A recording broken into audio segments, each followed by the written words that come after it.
Bismillahirrahmanirrahim. Assalamualaikum warahmatullahi wabarakatuh. Alhamdulillah rabbil alamin. Nahmaduhu wa nasta'inuhu wa nastaghfiruh wa na'udzu billahi min shururi anfusina wa min sayyiati a'malina. May yahdihillahu fala mudilla lahu wa may yudlil fala hadiya lahu. Asyhadu an la ilaha illallah wahdahu la syarika lah wa asyhadu anna Muhammadan abduhu wa rasuluhu la nabiyya ba'dah. Allahumma salli wa sallim wa barik ala hadha an-nabiyyil karim nabiyina Muhammad ibn Abdullah wa ala alihi wa ashabihi wa man tabi'ahu bi ihsanin ila yaumiddin, amma ba'd. Subhanallah walhamdulillah wa la ilaha illallah wallahu akbar wa la hawla wa la quwwata illa billahil aliyyil azim. Raditu billahi rabban wa bil islami dinan wa bi Muhammadin sallallahu alaihi wasallam nabiyya. Allahumma bika asbahna wa bika amsayna wa bika nahya wa bika namutu wa ilaikan nusyur. Hadirin kaum muslimin yang dirahmati dan dimuliakan oleh Allah Subhanahu wa taala. Alhamdulillah, marilah senantiasa kita panjatkan puji dan syukur kepada Allah Subhanahu wa taala yang senantiasa mencurahkan rahmat-Nya, karunia dan kebaikan-Nya kepada kita semua, terutama nikmat iman dan Islam, nikmat sehat dan kesempatan. Pada subuh pagi hari ini kita dapat memenuhi panggilan Allah Ta'ala, melaksanakan salat berjamaah. Mudah-mudahan Allah Subhanahu wa Ta'ala membukakan pintu-pintu barokahnya, seperti doa Rasulullah Sallallahu Alaihi Wasallam, Allahumma barik ummati fi bukuriha. Ya Allah, berikanlah barokah bagi umatku di pagi hari mereka. Salawat dan salam kita sampaikan kepada uswah hasanah kita, teladan kita yang mulia, baginda Nabi Muhammad sallallahu alaihi wasallam. Mudah-mudahan salawat dan salam kita untuk beliau kelak pada yaumul akhir kita mendapatkan syafaatul uzma.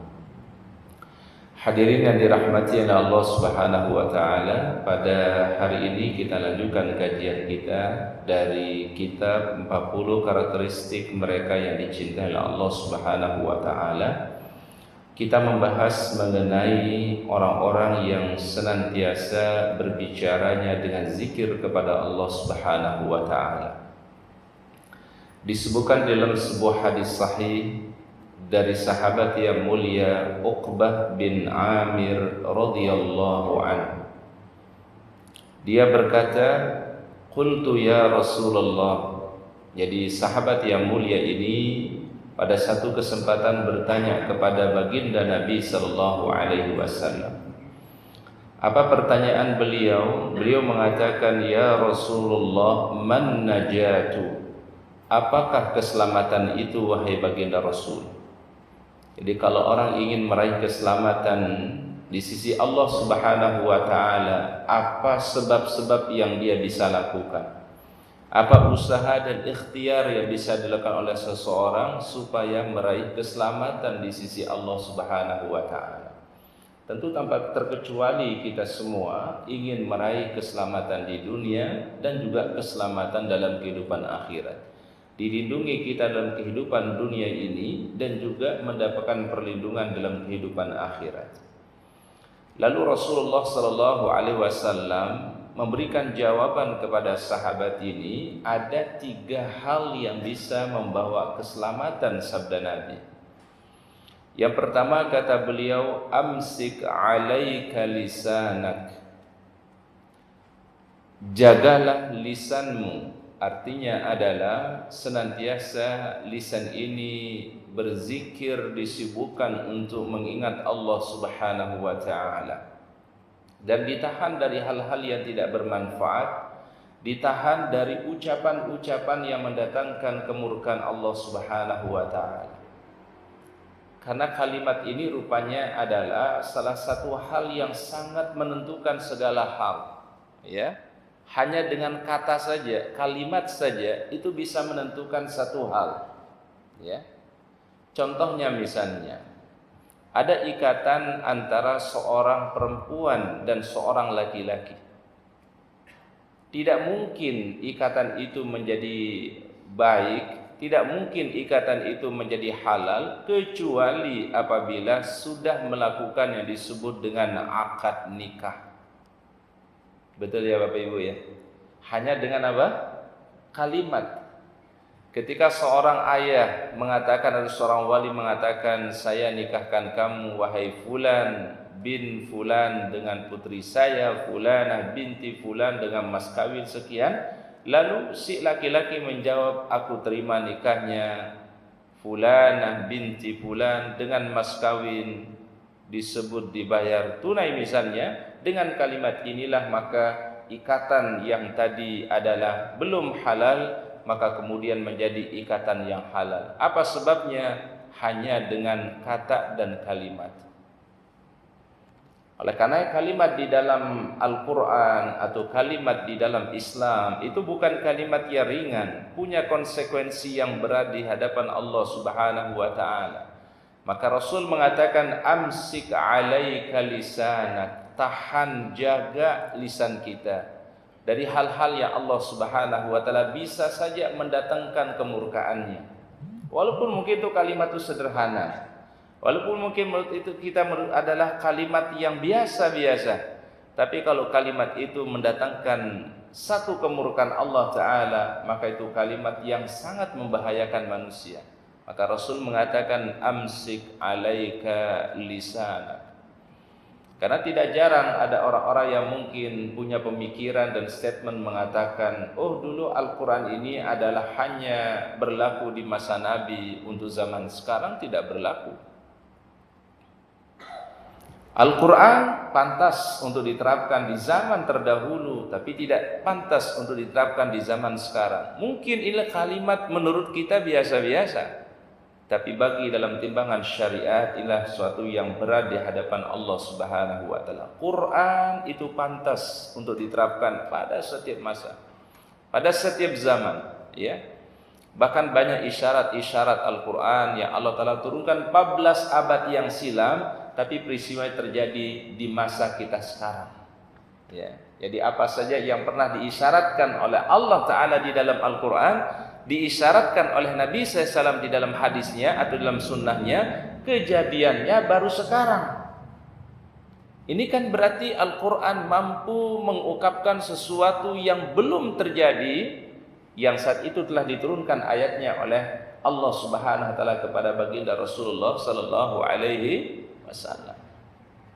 Teori-teori dalam keilmuan, dalam sains, dalam teknologi, itu semua ada isyaratnya di dalam Al-Quran dan di dalam hadis.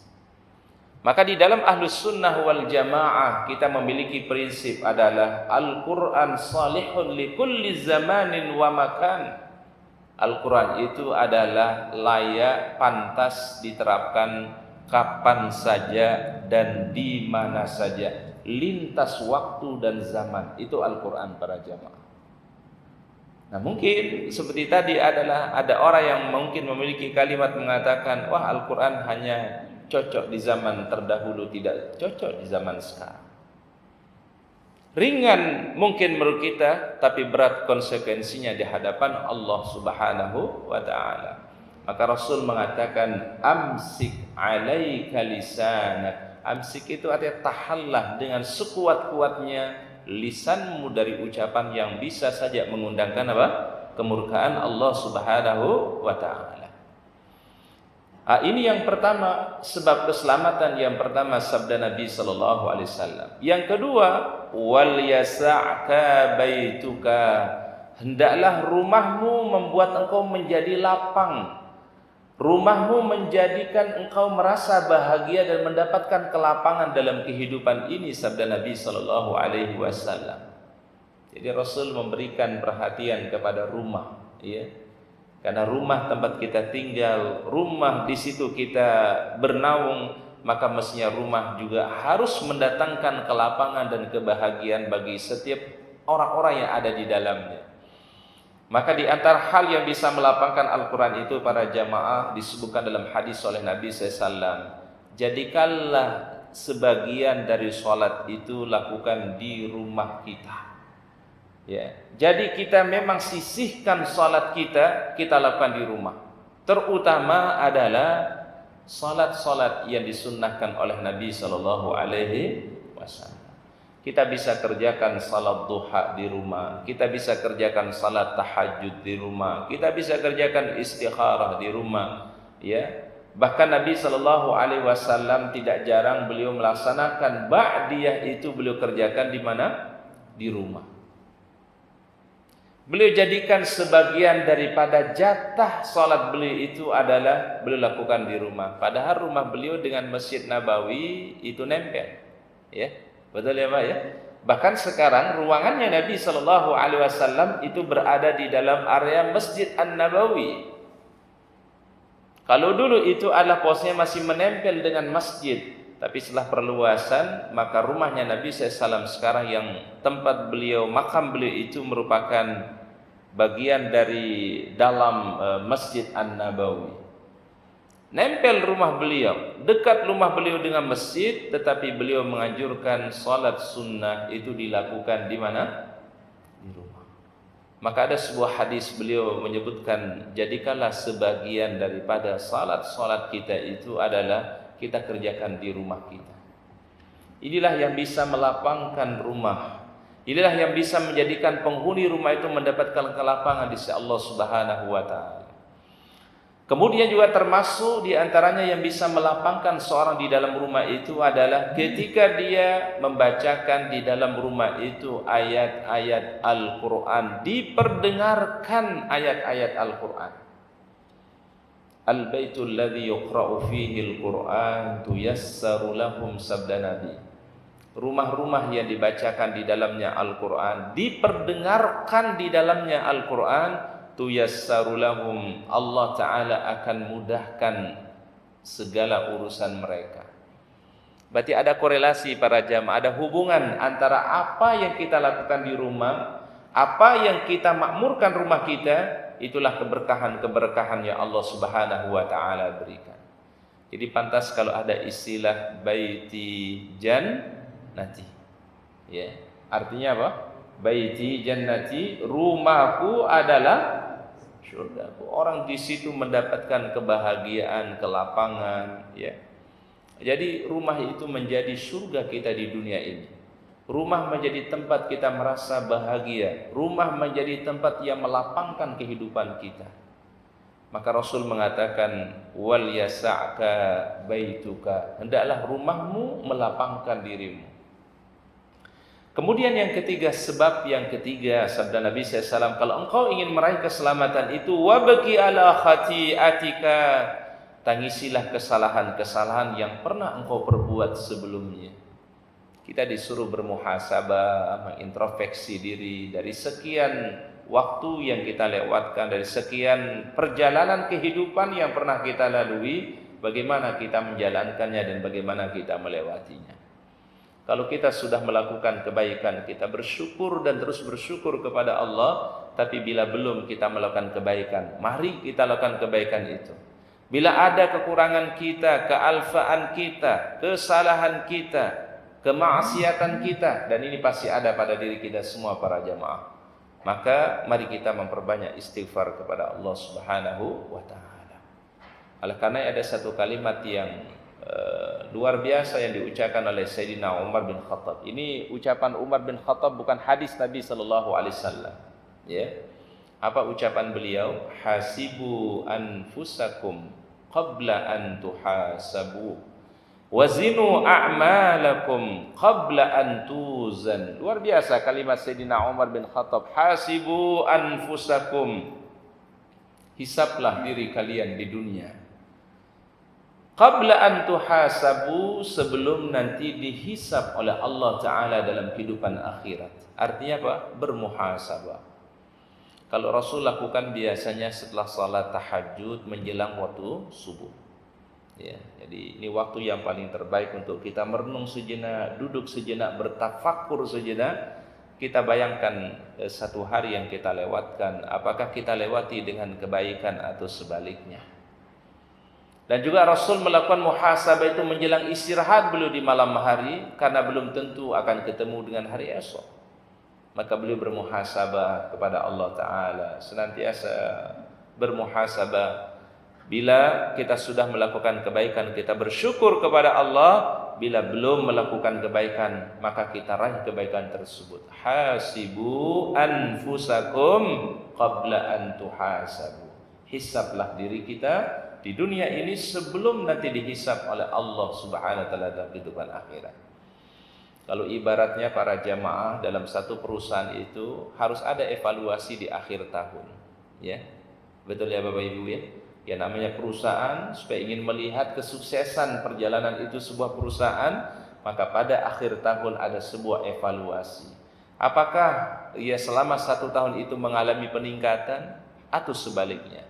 Kalau mengalami peningkatan, maka akan dipertahankan dan terus meningkatkan prestasinya.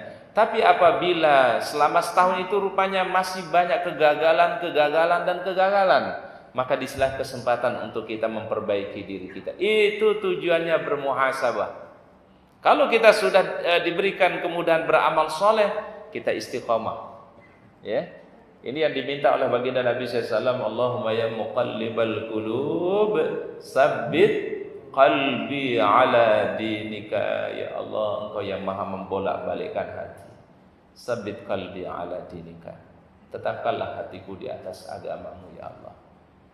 Tapi apabila kita memperhatikan pada diri kita masih kekurangan, masih banyak kehilafan kita tutupi semuanya dengan memohon ampunan, bertaubat, istighfar kepada Allah Subhanahu wa taala. Maka muhasabah itu nanti diperbanyak istighfarnya, diperbanyak bermohon ampunan kepada Allah Subhanahu wa taala. Ini disebut dengan apa? Muhasabah. Hasibu anfusakum qabla an tuhasabu. Hisablah diri kita di dunia ini sebelum nanti dihisab oleh Allah Ta'ala dalam kehidupan akhirat. Wazinu a'malakum qabla an tuzan. Timbang-timbanglah amal kita di dunia ini sebelum nanti ditimbang oleh Allah Subhanahu wa taala di dalam mizannya. Kita timbang para jamaah, mana yang lebih banyak antara amal-amal yang baik dan amal yang tidak baik. Mana yang lebih banyak kita mengisi waktu kita dengan hal yang bermanfaat, atau sebaliknya kita isi dengan hal-hal yang tidak bermanfaat. Timbanglah amal kita di dunia sebelum nanti ditimbang oleh Allah Ta'ala dalam kehidupan akhirat. Maka sahabat Umar bin Khattab mengatakan, siapa yang menimbang amalnya di dunia akan ringan hisabnya nanti pada kehidupan akhirat. Ternyata para jamaah, salah satu asbab orang itu nanti mendapatkan hisab yang ringan di hari kiamat apabila di dunia ini memang dia senantiasa bermuhasabah, selalu menimbang-nimbang amal yang dia miliki, mana yang lebih banyak antara amal yang bermanfaat, amal saleh, atau yang tidak baik atau yang tidak bermanfaat. Ini ternyata salah satu kunci, kata Umar bin Khattab, kalau ingin nanti dihisab di hari kiamat dengan hisab yang mudah, maka di dunia ini kita bermuhasabah dan menimbang amal kebaikan yang kita miliki. Memang Bapak Ibu, kita semua amal kita pasti masih sedikit. Tapi setidaknya adalah kita selalu berupaya untuk memaksimalkan amal kita. Kalau kita sudah kerjakan yang wajib, jangan hanya cukupkan dengan yang wajib, tapi tambah dengan amalan-amalan yang disunnahkan oleh Nabi Sallallahu Alaihi Wasallam. Sama halnya salat, kata Nabi SAW, yang paling pertama kali nanti ditanya oleh Allah Ta'ala di hari kiamat adalah tentang apa? Salat. Lalu kemudian Allah Ta'ala memanggil para malaikat. Apa kata Allah Ta'ala? Wahai hamba-hambaku, wahai para malaikat, lihatlah pada hambaku bagaimana ibadah salat fardunya. Kalau dia kerjakan secara sempurna, tulislah amalnya sempurna. Tapi apabila pada amalan wajibnya, pada salat wajibnya, salat fardunya ada kekurangan, tolong carilah pada amal-amal hambaku, apakah dia punya amalan-amalan sunnah, apakah dia punya salat-salat sunnah. Kalau dia punya salat sunnah, kata Allah Ta'ala, jadikan salat sunnah itu menjadi penyempurna daripada kekurangan yang ada pada ibadah wajibnya. Jadi ini hikmahnya sebenarnya para jamaah, kenapa Rasul sallallahu alaihi wasallam begitu bersungguh-sungguh untuk melakukan salat sunnah walaupun hukumnya sunnah. Sunnah itu hukumnya kan bukan wajib, Pak. Ya, sunnah tetap hukumnya apa, Pak? Sunnah. Tapi Rasulullah SAW sangat memperhatikan yang namanya sunnah. Rasulullah SAW sangat mengejar namanya kebaikan di dalam ibadah sunnah itu. Beliau orang yang sempurna, sudah mendapatkan jaminan ampunan, sudah mendapatkan jaminan al-jannah. Mungkin kalau kita sudah ada jaminan, biasanya apa, Pak? Pak, kalau sudah ada jaminan, Pak, dijamin. Biasanya kita udah merasa tenang biasanya, udah merasa aman gitu, ya udah dijamin. Tapi Rasulullah SAW ternyata tidak. Walaupun beliau sudah mendapatkan jaminan ampunan, jaminan al-jannahnya dari Allah Ta'ala, tapi beliau masih sungguh-sungguh beramal saleh. Maka beliau mengatakan apa? Afala akunu abdan syakura? Apakah aku tidak ingin menjadi hamba-hamba yang selalu apa? Selalu bersyukur. Nah, inilah perbedaan yang luar biasa antara beliau dengan kita semua. Kita kalau sudah dapat jaminan biasanya merasa sudah apa, Pak? Udah cukup. Tapi Rasul tidak. Walaupun beliau sudah mendapatkan jaminan, beliau terus bersungguh-sungguh dalam beramal soleh. Bahkan sampai Aisyah pernah mengingatkan kepada baginda Rasul, wahai suamiku, wahai Rasulullah, Anda kan sudah mendapatkan jaminan, Anda kan sudah mendapatkan ampunan dari Allah Subhanahu wa Ta'ala. Kenapa engkau masih mau bersungguh-sungguh dalam beramal soleh ini? Kenapa engkau masih mau berjuang, wahai baginda Nabi sallallahu alaihi wasallam? Apa jawab beliau? Afala uhibbu an akuna abdan syakura? Apakah aku tidak ingin termasuk hamba yang terus mensyukuri setiap nikmat dari Allah Subhanahu wa Ta'ala? Jadi para jamaah, tadi ada 3 hal yang bisa menyebabkan orang meraih keselamatan, kata Nabi. Pertama tadi adalah amsik alaika lisanak, tahan lisan kita, tahan ucapan kita dari hal-hal yang bisa mengundang murka Allah Ta'ala. Yang kedua, jadikan rumah itu menjadi sebab yang melapangkan kehidupan kita, melapangkan hati kita. Kemudian yang ketiga, tangisilah kesalahan yang pernah kita perbuat untuk kita perbaiki, kita mohon ampunan, istighfar kepada Allah. Dan yang lebih hebat lagi, Pak, ada namanya Sayyidul Istighfar.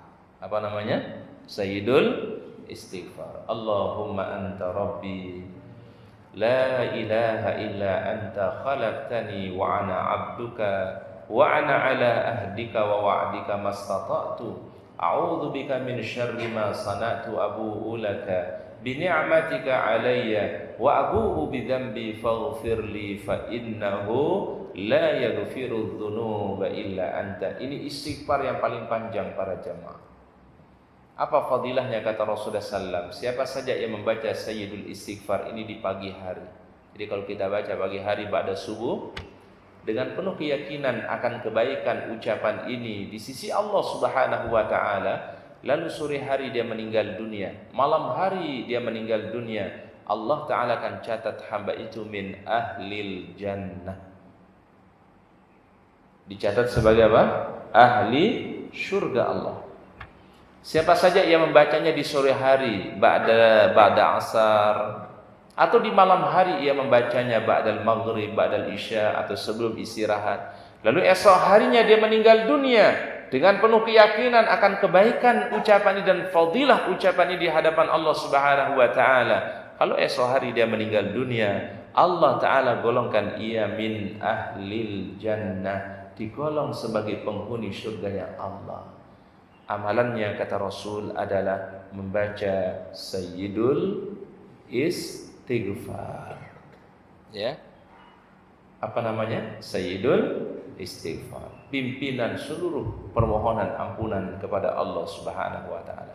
Maka kita amalkan para jamaah pada pagi hari sekali, pada sore hari sekali, sebelum kita istirahat, di malam hari pun juga kita baca kalimat ini. Baik, kemudian berikutnya wasu'ila Rasulullah sallallahu alaihi wasallam. Rasulullah SAW pernah ditanya, an aktsari ma yudkhilin nasal jannah, ada sesuatu yang paling banyak menyebabkan manusia mendapatkan al-jannahnya Allah. Faqala taqwallahi wa husnul khuluq, ketakwaan kepada Allah dan akhlak yang baik. Ternyata dua hal ini kata Nabi yang paling banyak menyebabkan orang meraih surganya Allah. Dia jaga ketakwaannya, dia jaga ibadahnya, tekun ibadah kepada Allah, dan diiringi dengan akhlakul karimah, husnul khuluq. Dua hal ini kata Nabi yang seringkali banyak membuat orang itu mendapatkan al-jannahnya Allah. Akhlak yang mulia, perilaku yang baik, itu ternyata penyebab daripada husnul khuluq. Bahkan Rasul mengatakan, apabila orang menghiasi diri dengan akhlak yang mulia, mendapatkan derajat yang setara dengan salat tahajud, setara dengan puasa sunnah. Ya, jadi akhlak yang baik itu rupanya bisa melampaui daripada pahala salat tahajud dan bisa melampaui daripada melaksanakan puasa sunnah. Akhlakul karim, akhlak kita kepada orang tua, akhlak kita kepada pasangan kita, akhlak kita kepada anak-anak kita, akhlak kita kepada tetangga, akhlak kita kepada sesama kaum muslimin, hatta akhlak kita kepada orang di luar Islam. Kan diajarkan oleh baginda Nabi SAW bagaimana kita bermuamalah dengan baik, bagaimana kita ini senantiasa menjaga hubungan hablum minan nas, terutama dengan kedua orang tua. Ada satu kisah luar biasa yang diceritakan Nabi SAW. Ada seorang yang hidup di masa Nabi, tapi belum pernah berjumpa dengan Nabi. Biasanya kan sahabat itu Pak, hidup di zaman Nabi, beriman kepada Nabi dan berjumpa dengan Nabi. Tapi ada orang yang hidup di zaman Nabi, beriman kepada Nabi, tapi belum sempat berjumpa dengan Nabi SAW. Namanya Uwais Al-Qarni. Namanya siapa? Uwais Al-Qarni. Uwais ini diceritakan dalam sebuah riwayat, pada satu kesempatan ibunya kepingin menunaikan ibadah haji ke tanah suci. Dalam kondisi ekonomi yang sulit, dalam ekonomi yang lemah, tapi ibunya kepingin untuk bisa menunaikan ibadah haji. Uwais, anak yang saleh ini, tidak ingin membuat orang tuanya menjadi berkecil hati, tidak ingin membuat orang tuanya kecewa. Maka dia yakinkan kepada ibunya, wahai ibuku, insya Allah kita bisa berangkat ke tanah suci. Apa yang dilakukan oleh Uwais ini diceritakan dalam riwayat yang sahih. Dia beli lembu. Ya. Lembu itu apa Pak? Lembu? Sapi, anak sapi. Kemudian setiap hari dia naik ke atas bukit, turun naik ke atas bukit, setiap hari dia lakukan Pak. Ya. Sambil membawa itu apa? Lembu. Dia butuhkan waktu berbulan-bulan, bertahun-tahun dia lakukan Pak. Ya. Supaya kenapa? Supaya fisiknya menjadi kuat. Karena kan lembu dari yang tadinya masih kecil, bertambahnya waktu, bertambahnya bulan, terus berbulan, maka lembu itu beratnya semakin apa Pak? Semakin berat, bebannya pun juga semakin berat. Maka Uwais ini luar biasa, ya. Akhirnya badannya menjadi fisiknya luar biasa kuatnya. Karena setiap hari dia naik bukit itu, turun naik bukit, ya, supaya badannya kuat. Lalu ketika datang musim haji, ia berkata kepada ibunya, wahai ibuku, insya Allah kita akan berangkat ke tanah suci. Ibunya heran, bagaimana mungkin wahai putraku untuk kita bisa berangkat ke tanah suci? Kita tidak punya kemampuan, kita tidak punya materi. Apa kata Uwais Al-Qarni, wahai ibuku, aku siap menggendongmu menuju ke tanah suci, menuju Mekah Al-Mukarramah. Masya Allah. Dia gendong ibunya dari Yaman sampai ke Mekah, karena Uwais Al-Qarni tinggal di Yaman, ya. Tidak terbayangkan bagaimana perjalanan yang dia lewati dari Yaman sampai ke Mekah hanya untuk memenuhi niat orang tuanya, supaya sampai niawa itu daripada orang tuanya. Begitu dia sampai di Mekah, dia lakukan tawaf sembari menggendong ibunya, dia sa'i sembari menggendong ibunya, wukuf Arafah sembari menggendong ibunya, mabit di Muzdalifah sembari menggendong ibunya, dan juga termasuk ketika bermalam di Mina pun juga sembari menggendong ibunya. Di dalam perjalanan hajinya itu dia gendong terus, tidak putus. Lalu bertemulah dengan Sayyidina Ibnu Umar radhiyallahu anhuma, Abdullah bin Umar Lalu ia bertanya, wahai Abdullah bin Umar, wahai sahabat Rasulullah SAW yang mulia, engkau menyaksikan aku menggendong ibuku sembari tawaf, sembari sa'i, sembari wukuf Arafah, mabit di Musdalifah, mabit di Mina. Apakah sudah bisa membalas kebaikan beliau berdua? Apakah sudah membalas kebaikan orang tuaku, wahai Abdullah bin Umar? Kata Abdullah bin Umar, la. Ya, la apa artinya, Pak? Tidak, belum. Hatta satu napas yang dia keluarkan ketika melahirkan dirimu tidak bisa engkau bayar dengan segala kebaikan yang engkau berikan di dunia ini. Dengan engkau berikan dunia dengan segala isinya, belum bisa terbalas kebaikan daripada kedua orang tua. Masya Allah. Uwais tambah semangat untuk berbakti kepada orang tua. Uwais tambah perhatian kepada orang tuanya. Ini Masya Allah. Demikianlah wujud keberbaktian Uwais Al-Qarni kepada orang tuanya. Jadi dia gendong ibunya dari mana tadi, Pak? Dari Yaman sampai ke Mekah Al-Mukarramah hanya untuk bisa memenuhi keinginan orang tuanya. Maka yang paling banyak memasukkan orang di dalam al-jannah bisa saja bukan karena amal saleh yang banyak, bukan karena ibadah yang banyak, tapi husnul khuluq, akhlaknya yang baik, akhlaknya yang mulia, terutama kepada siapa? Orang tua. Kita tidak tahu para jamaah, ya. Mungkin amal kita nggak banyak, amal kita nggak maksimal, tapi karena kita sayang kepada orang tua, perhatian kepada orang tua, kita muliakan beliau. Sebab itulah Allah Ta'ala ridhoi kita. Karena orang masuk surga itu bukan pada banyaknya amal, kata Nabi SAW, tetapi ketika Allah Ta'ala berikan kepadanya apa? Ridha Allah Subhanahu Wa Ta'ala. La yadkhulul jannata ahadukum bi'amali wala anta ya Rasul wala ana illa ayataghammadani Allah birahmatihi wa fadlihi. Karena kemurahan dan rahmat ridha Allah Subhanahu Wa Ta'ala. Makanya di dalam Al-Quran itu, Pak, setiap menyebutkan amal itu selalu digandengkan dengan kata tardahu, ya. Coba Bapak Ibu kalau bisa dibuka di surat An-Naml ayat yang ke-19, ya.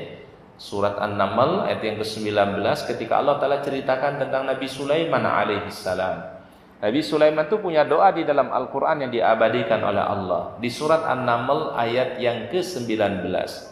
Rabbi auzi'ni an ashkura ni'mataka allati an'amta alayya wa ala walidayya wa an a'mala salihan tardahu wa adkhilni birahmatika fi ibadika salihin. Ini doa Nabi siapa? Sulaiman alaihissalam. Maka Masya Allah dia mengatakan, Rabbi auzi'ni, ya Allah berikan aku ilham, an ashkura ni'mataka allati an'amta alayya, mensyukuri nikmat yang telah engkau berikan kepadaku, wa ala walidayya, dan mensyukuri nikmat yang telah engkau berikan kepada kedua orang tuaku, wa an a'mala salihan tardahu, bimbing aku ya Allah agar beramal soleh sekecil apapun tapi engkau ridhai. Makanya kalimatnya solihan itu di dalam bahasa Arab namanya nakirah, Pak. Ya, apa namanya, Pak? Kalimat nakirah. Katanya bentuknya nakirah. Karena kalau nakirah itu biasanya nggak pakai alif lam, tapi kalau alif lam itu namanya ma'rifat, ya. Jadi dalam ilmu nahwu itu, Pak, ya, kalau kalimatnya atau katanya pakai alif lam namanya al-ma'rifat. Al-ma'rifat itu berarti khusus tertentu. Tapi kalau tidak pakai alif lam berarti masih umum, sifatnya umum, namanya nakirah. Semua amal soleh yang disebutkan di dalam Al-Quran rata-rata mayoritasnya menggunakan kalimat nakirah. Nakirah itu nggak pakai alif lam, berarti jenisnya beragam. Bisa saja wujudnya bermacam-macam amal soleh itu. Wa an a'mala salihan tardahu. Beda kalau ungkapannya misalnya, Pak, wa an a'mala as-salihah tardahu. Itu beda lagi nanti maknanya, Pak. Jadi ada alif lam dan ada alif lam itu juga mempengaruhi makna, Pak. Contoh misalnya, Pak, di awal surat Al-Baqarah itu Allah Ta'ala sebutkan alif lam mim dzalikal kitabu la raiba fi. Al-kitabu itu pakai alif lam, ma'rifat, berarti yang dimaksud adalah tertentu khusus. Apa maksudnya? Huwal Quran, Al-Quran. Karena kalau sebutannya nanti, Pak, dzalika kitabun la raiba fih, enggak ada alif lam, maka nanti masuk yang lainnya, Taurat, Injil, Zabur, Suhuf Ibrahim, Suhuf Musa, masuk dalam kalimat itu Pak, karena tidak pakai alif lam. Tapi kalau pakai alif lam, maka maknanya tertentu, dikhususkan oleh Allah Subhanahu wa taala. Ini dalam ilmu nahwu, dalam ilmu tata bahasa Arab, namanya kalimat al-ma'rifah. Kalau enggak pakai alif lam, namanya kalimat nakirah.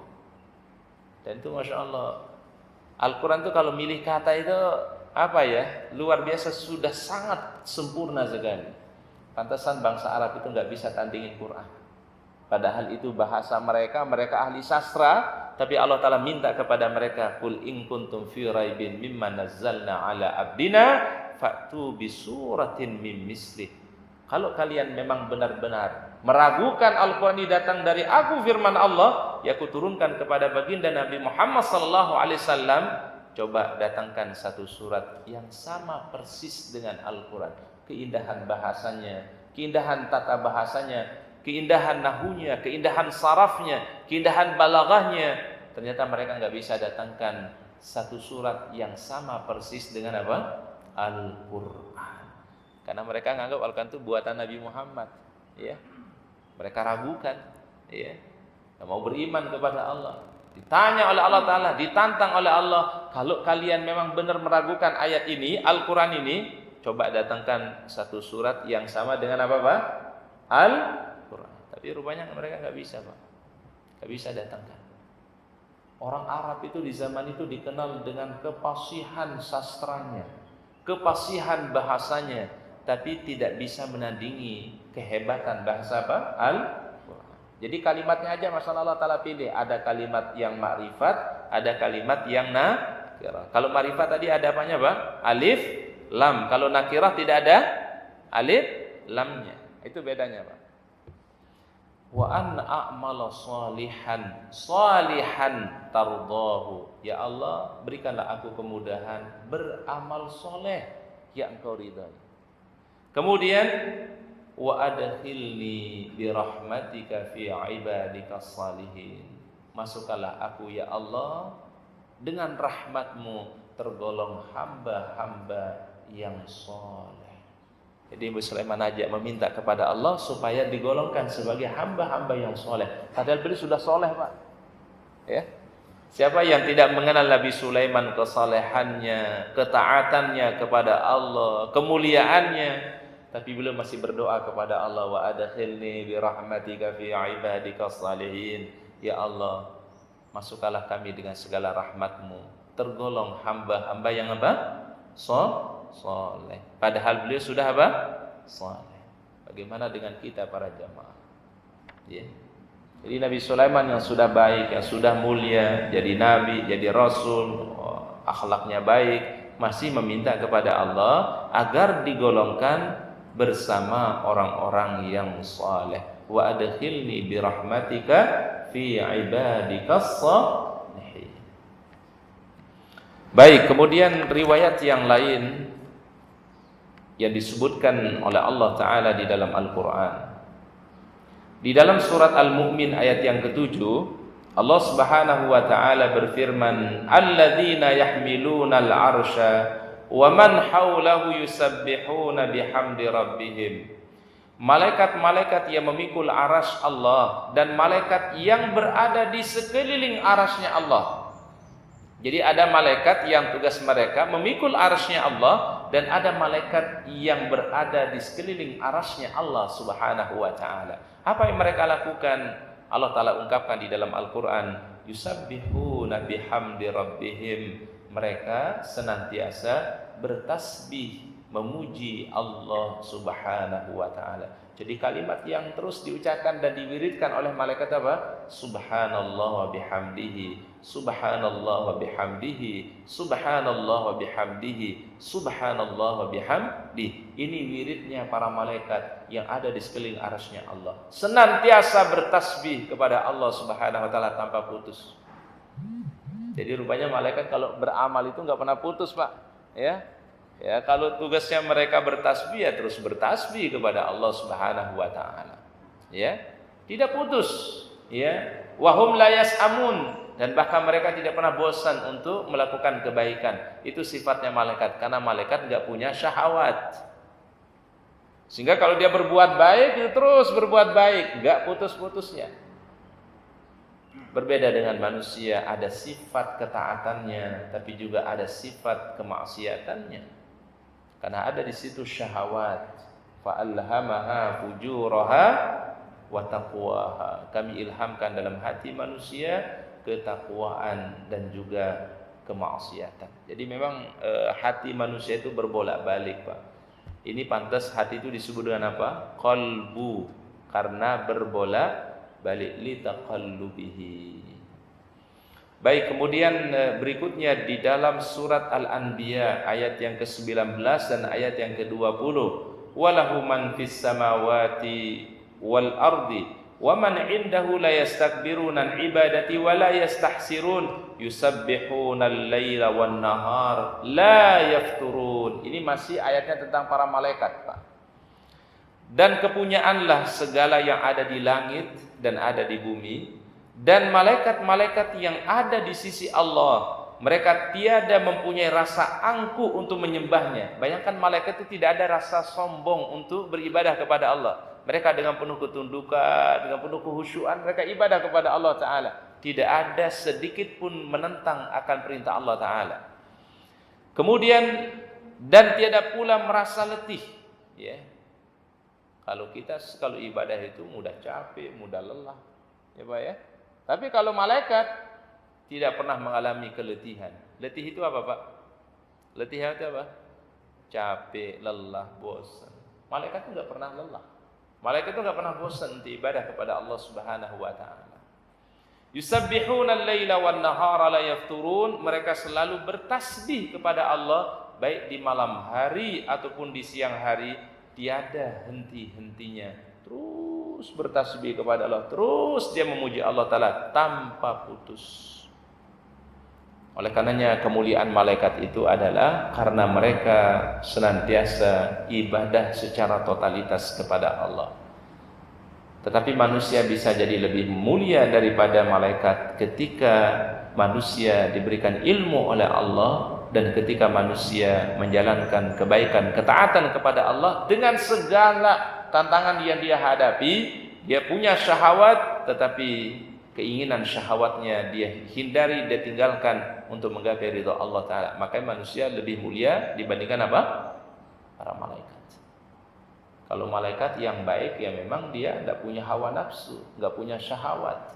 Tapi manusia ketika menjadi orang yang mulia, orang yang taat kepada Allah, ini yang hebat kata para ulama, bisa melebihi daripada malaikat. Itulah asbabnya para jamaah kenapa malaikat diminta bersujud kepada siapa? Adam alaihissalam. Kalau kata para ulama tafsir itu, Pak, secara tidak langsung pengakuan Allah Ta'ala akan kemuliaan manusia di hadapan Allah Ta'ala di atas para malaikat. Syaratnya kata para ulama, wa'allama Adamal asma'a kullaha, ketika Allah Ta'ala berikan ilmu kepada manusia. Ketika kita diberikan ilmu oleh Allah Ta'ala, maka saat itulah sebenarnya manusia jauh lebih mulia dibandingkan apa? Para malaikat. Makanya ketika Allah Ta'ala tanya kepada malaikat, apakah kamu tahu benda ini, nama benda itu? Kata malaikat, enggak ngerti ya Allah. Qalu subhanaka la ilma lana illa ma 'allamtana innaka antal alimul hakim. Diakui, Pak, malaikat enggak punya ilmu. Mereka sadar enggak punya ilmu. Yang Allah Ta'ala berikan ilmu itu adalah kepada siapa? Adam alaihissalam. Baik, wallahu alam bisawab. Mungkin itu yang bisa kita kaji pada pertemuan hari ini, ya, karena waktu tadi dibatasi kita oleh Pak MC kita sampai jam 5.40. Ya, mungkin kita cukupkan. Wallahu alam bisawab. Mudah-mudahan apa yang kita kaji pada pagi hari ini Allah Ta'ala berikan kita ilmu yang bermanfaat. Allah Ta'ala hadirkan kita keridhaannya, keberkahannya dalam keluarga kita, pada masyarakat kita. Dan mudah-mudahan Allah Ta'ala memberikan kita keistiqamahan dalam ketaatan, dalam ibadah kepada Allah Subhanahu wa taala. Allahumma ya muqallibal qulub, tsabbit qulubana ala dinika. Baik, wallahu a'lam bishawab. Ada yang mau bertanya? Silakan. Pak Haji, ada pertanyaan atau bagaimana? Silakan.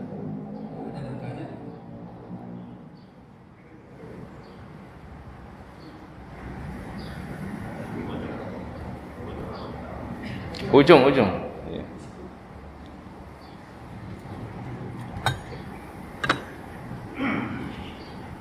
Bismillah.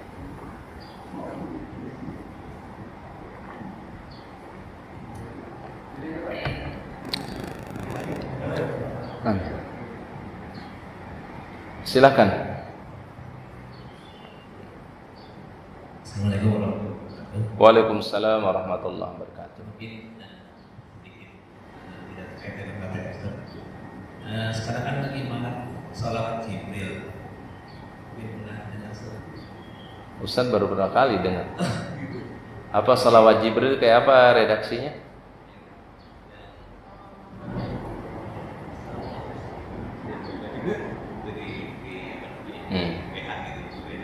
Salawat Jibril.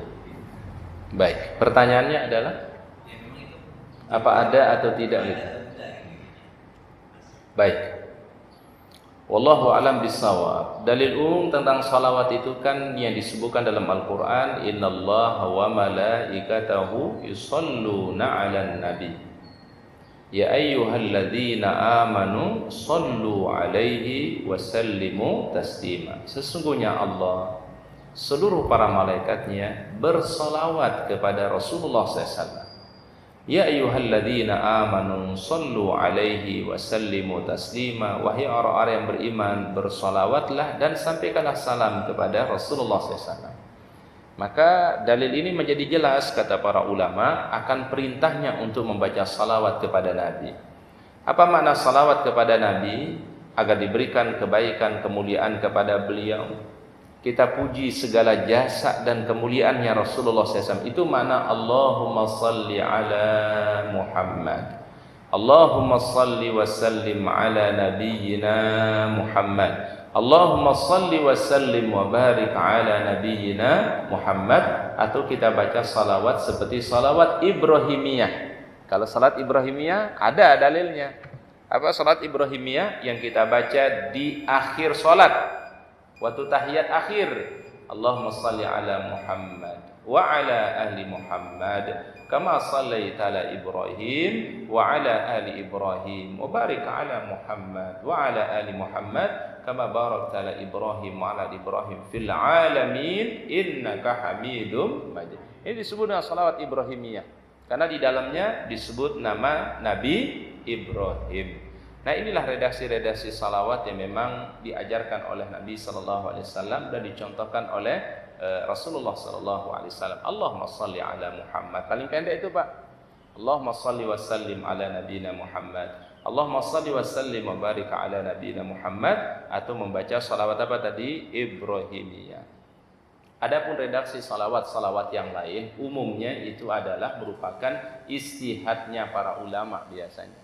Jadi awalnya biasanya mukadimahnya salawat, ya salawat awalnya, tapi nanti di belakangnya itu ada tambahan-tambahan yang diistihadkan oleh para ulama. Tapi para ulama mengatakan yang paling utama adalah kita berselawat seperti yang memang diajarkan oleh Rasul dan dipraktekkan oleh para sahabat. Ya Allahumma shalli ala Muhammad, Allahumma shalli wa sallim ala nabiyina Muhammad, Allahumma shalli wa sallim wa barik ala nabiyina Muhammad, atau salawat Ibrahimiyah tadi. Nah, ini yang diajarkan oleh Nabi sallallahu alaihi wasallam. Baik, wallahu alam bissawab. Ada yang lain, silakan. Ustaz, Assalamualaikum warahmatullahi wabarakatuh. Waalaikumsalam warahmatullahi wabarakatuh. Kalau tadi disebutkan oleh Ustaz terkait misalkan yang rukun ibadah sabit qalbi ala dunika, dan kedua malaikat itu kalau disebut tasbih aja. Pertanyaan saya adalah ada berapa sih tingkatan keimanan kepada Allah itu kira-kira berapa? Tingkat keimanan kepada Allah. Kepada Allah. Baik, wallahu a'lam bissawab. Ada sebuah hadis dari Nabi SAW tentang cabang iman namanya. Ya, jadi Imam Al-Baihaqi itu punya kitab namanya Syu'abul Iman namanya, Pak. Jadi cabang-cabang iman atau tingkatan-tingkatan iman, ya. Jadi iman itu punya ini Pak, punya cabang, punya tingkatan gitu Pak ya. Baik, apa kata Rasulullah SAW? Fa afdaluha qaulu la ilaha illallah. Jadi tingkatan iman yang paling tinggi itu adalah kalimat tauhid. Kalimat apa? La ilaha illallah. Itu tingkatan yang paling tinggi kata Rasulullah SAW. Kemudian yang paling rendah kata Nabi, jadi tingkatan iman yang paling rendah itu apa? Imatatul ada anit thoriq, menyingkirkan sesuatu yang bisa mengganggu orang lain. Itu bagian iman. Ya. Bagian daripada ketaatan, bagian daripada iman, sekedar menyingkirkan ada hal-hal yang bisa membahayakan orang lain. Dan Rasul sebutkan juga cabang iman yang lain, wal haya usyubatun minal iman.